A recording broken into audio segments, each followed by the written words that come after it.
We're having taco ring for dinner. That is my son's favorite. Listen, he could eat taco ring every day of his life.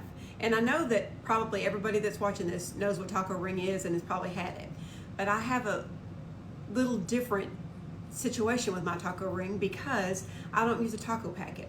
Years ago, probably 25 years ago, I went to a Pampered Chef party and I bought this. And when I was there, the lady that was hosting it at her house was a Hispanic lady, and she made taco ring. I had never had it before, and she made it, and I thought that was the best taco meat I had ever had in my entire life. Look, I'm not a big hamburger person, so I like tacos, but they're not my favorite thing in the whole world because I don't love hamburger meat. But this taco meat was phenomenal, and so I said to her, "Oh my gosh, in my life, I've never tasted taco meat like that before. What seasoning packet do you use?" And she kind of laughed and she said, "Honey, I don't use taco seasoning mix from a mix. I do my own." And so she gave me that recipe, and ever since then, any tacos that I made, any taco ring, and I have made a bazillion of them because there was a time when it's all my son Hunter would eat is taco ring, and still that so anyway, he just got a really big job, and so I'm making dinner for him, and we're doing taco ring. So I've already fried up my meat. You didn't need a tutorial on that, so it's done. The meat is just fried, ready to go. But now we're going to talk about what goes in this seasoning that makes it the best taco meat you're ever going to have. Okay, first, 1 tablespoon of chili powder. This is the one I use, but it doesn't matter. You can use whatever chili powder you want. Charlotte. 1/2 tablespoon of smoked paprika. 1/2 tablespoon of cumin. Cumin, I don't know. I don't know. I always go a little bit over. Honestly, I'm just making up the tablespoon, the teaspoons and stuff because typically I'm just doing this. I really don't measure, but I'm doing this for y'all because I know y'all want actual. This is what I think I normally put in it. About 1/2 tablespoon of garlic, and like I said, I'll do a little more. 1/2 tablespoon of onion powder, and then this is the magic ingredient. It is Knorr Caldo de Pollo. I don't know. Chicken bouillon. Listen, this is very salty. Now I'm going to put a whole tablespoon of it because we like salt. Something about this chicken bouillon makes that not taste like hamburger meat to me.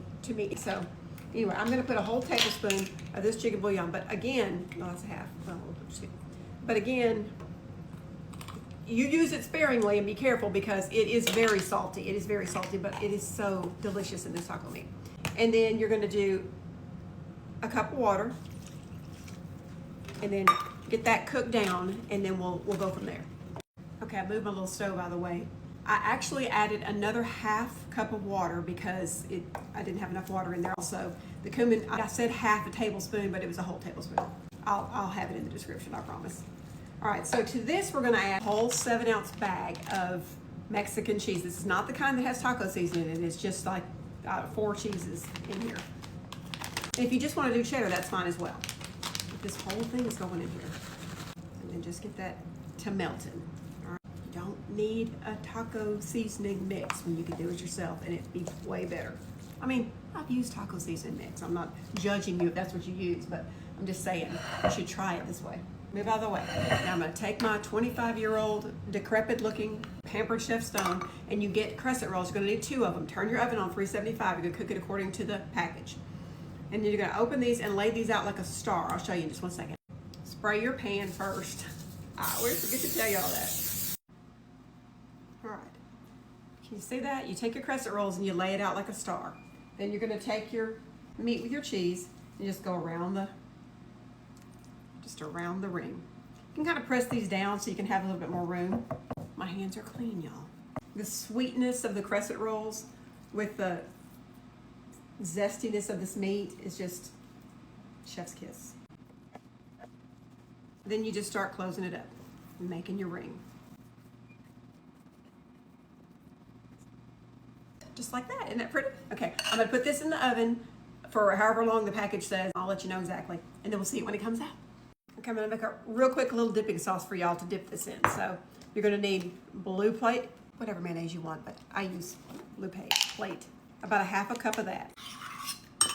About 1/2 cup of buttermilk. You could just do sour cream if you didn't want to do all this, but This makes real ranch, y'all. About half a cup of buttermilk, half of a packet of ranch. This is dips, but whatever ranch, Hidden Valley ranch you want.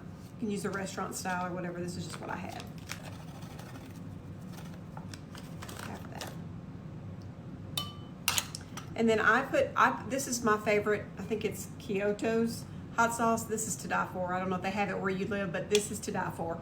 And I'll put this in here, but you could use paste or whatever your favorite hot sauce is. Quarter cup, something like that. And mix. And it looks like that. Let's taste.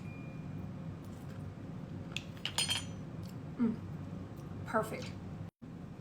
And there it is. Isn't that pretty? That could be an appetizer. We're eating it as a meal, and we always have. Let's get a bite. Dip it in the dip.